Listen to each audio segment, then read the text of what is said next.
People come in all sizes. We stop to watch and admire the great ships, while the small craft in the harbor attract only a passing glance. What kind of craft are you? The Stoic philosopher Epictetus taught that adversity introduces a person to himself. On the occasion of every accident that befalls you, remember to turn to yourself and inquire what power you have for turning it to use. Opportunity beckons more surely when misfortune comes upon a person than it ever does when that person is riding the crest of a wave of success. It sharpens a person's wits, if you let it, enabling him to see more clearly and evaluate his situation with a more knowledgeable judgment. It's been my observation that people seem to be growing more and more fearful of risk of any kind. They seem bent on an almost frantic scramble for security without taking the time to think it all the way through. There's only one form of security we can attain during our lives, and it's inner security, the kind that comes from courage, experience, and the ability and the willingness to learn, to grow, to attempt the unknown. Security isn't what the wise person looks for. It's opportunity. And once we begin looking for that, we find it on every side. You can measure opportunity with the same yardstick that measures the risk involved. They go together. The famous World War II Admiral William Bull Halsey said, "Touch a thistle timidly, and it pricks you. Grasp it boldly, and its spines crumble. All problems become smaller if you don't dodge them but confront them." I think we all know that, but we tend to forget it between problems. All problems become smaller if you don't dodge them but confront them. I particularly like Epictetus's line that adversity introduces a person to himself. Now that's when we get to really know ourselves. That's when we come face to face with the real person we are and the stage of our maturity or growth to that point. It does no good at all to worry about times in the past when we failed to measure up in our own eyes. We weren't ready yet. We hadn't at that point in our lives matured sufficiently. We weren't wise enough. Besides, that's in the past. It's how we stand up to trouble now that matters, and we should keep in mind the truth and wisdom contained in his advice that opportunity beckons more surely when misfortune comes upon a person than it ever does when that person is riding the crest of a wave of success. Most very successful people can remember that their success was discovered and built out of adversity of some kind.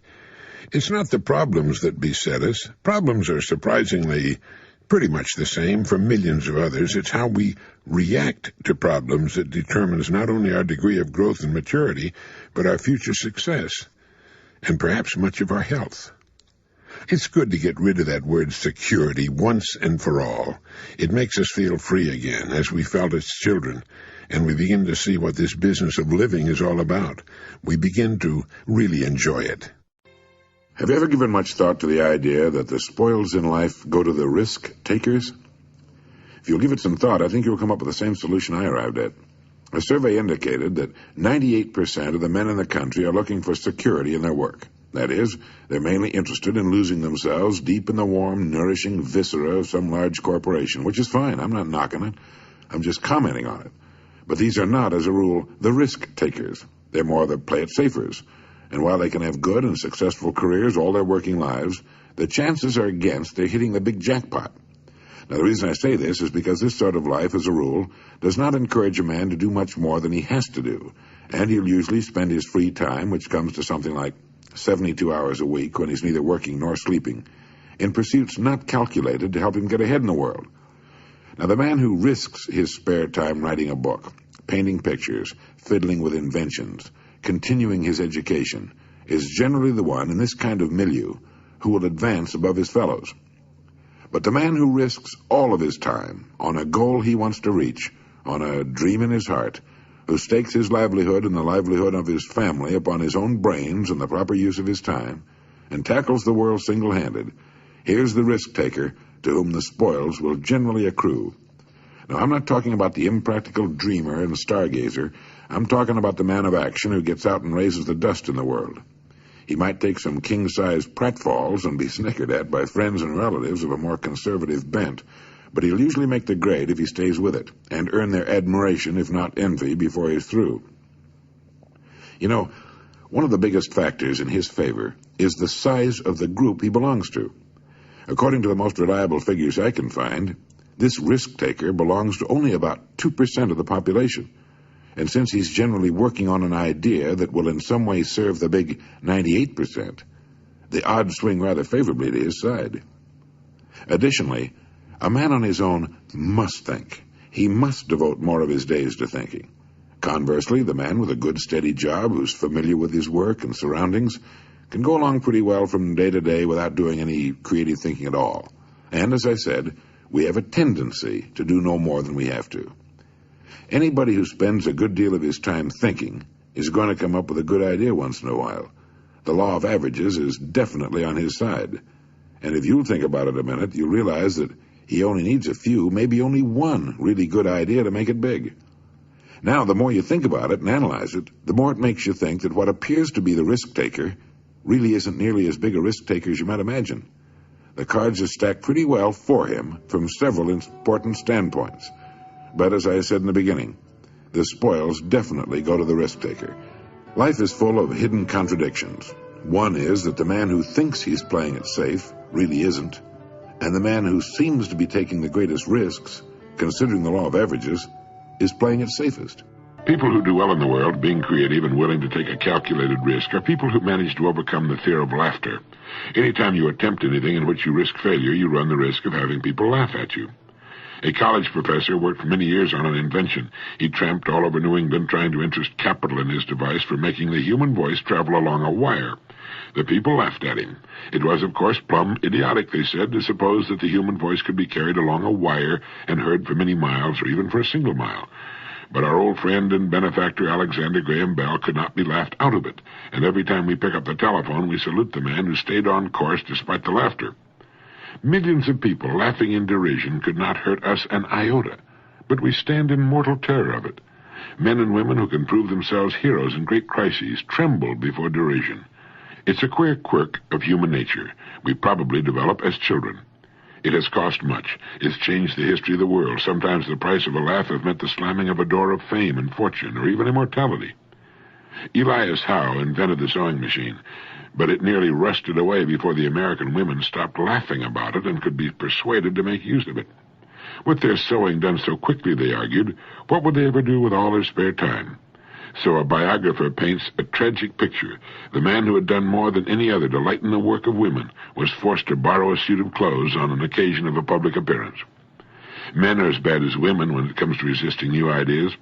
The typewriter had been a demonstrated success for years before businessmen could be persuaded to buy it. How could anyone have letters to write, they argued, to justify the investment of $100 in a writing machine? Only when the Remingtons sold patent rights to the Calligraph Company and two groups of salesmen worked in competition was the resistance finally broken down. Xerography faced the same kind of problem when it was first introduced, and other inventions have had similar battles. Here's an extract from a notebook of Robert Fulton, who invented the steamship, who changed the world from sail to steam on the oceans of the world. He wrote, as I had occasion daily to pass to and from the shipyard where my boat was in progress, I often loitered near the groups of strangers and heard various remarks as to the object of this new vehicle. The language was uniformly that of scorn, sneer, or ridicule. The loud laugh often rose at my expense, the dry jest, the wise calculations of losses or expenditures, the dull repetition of Fulton's folly.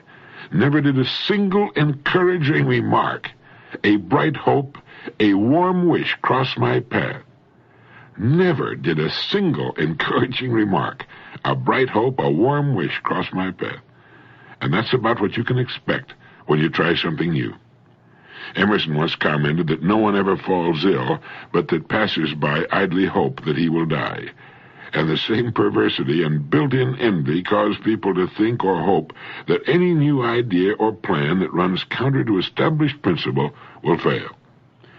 Speaking of Emerson, he also wrote, Pythagoras was misunderstood, and Socrates, and Jesus, and Luther, and Copernicus, and Galileo, and Newton, and every pure and wise spirit that ever took flesh. To be great is to be misunderstood. You know, we tend to forget that the greatest people, the greatest writers, the greatest teachers, were for the most part in violent disagreement with their times and the way things were being done. We seem to have become so flabby in our acceptance of anything, that we fail to do anything personally about what we see about it. Norman Cousins has written that the biggest issue of all in the years just ahead is not just the squandering of physical resources, but the squandering of human resources. What constitutes failure? What does a person have to do or not do in order to fail? Herman Melville died in 1891. He wrote the book Moby Dick, the whaling epic with its tremendous metaphysical concept of evil, at the age of 30. The book was published in 1851, sold a few copies, and then was promptly forgotten except by the limited connoisseurs of creative writing. Melville lived 40 years beyond publication of Moby Dick. He considered himself and his book a failure, and from a publisher's point of view, Melville was right. Of his other novels, Billy Budd remained unpublished for 40 years after his death, and like Moby Dick, has since become a literary classic. Today, sales of Melville's works run into the millions, but there is no retroactive compensation for the author's troubled soul or shoddy purse. So what is failure? Failure does not come to a person because he is not recognized by the multitudes during his lifetime or ever. Our success or failure has nothing to do with the opinions of others. It has only to do with our own opinion of ourselves and what we're doing. The only person that can be called a failure is that person who tries to succeed at nothing. Success, as far as a person is concerned, does not lie in achievement. It lies in striving, reaching, attempting. Any person who decides upon a course of action he deems to be worthy of him and sets out to accomplish that goal is a success right then and there. Therefore, failure consists not in failing to reach our goals, but rather in not establishing them.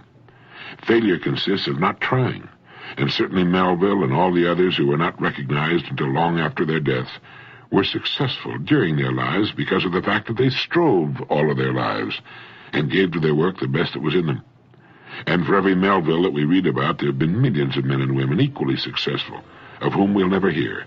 People who didn't write books or try to save the world, but who, in their own quiet way, in their own places, gave to what they had chosen the best that was in them. Melville must have known deep within himself when he finished the last page of Moby Dick that he had not failed, just as each of us knows how much of himself he's giving to what it's been given him, what he has chosen to do. People who play it too safe take the greatest risks. Did you know that? In the long haul, the intelligent risk-takers develop the greatest security. It's a wise person who learns the importance of risk-taking.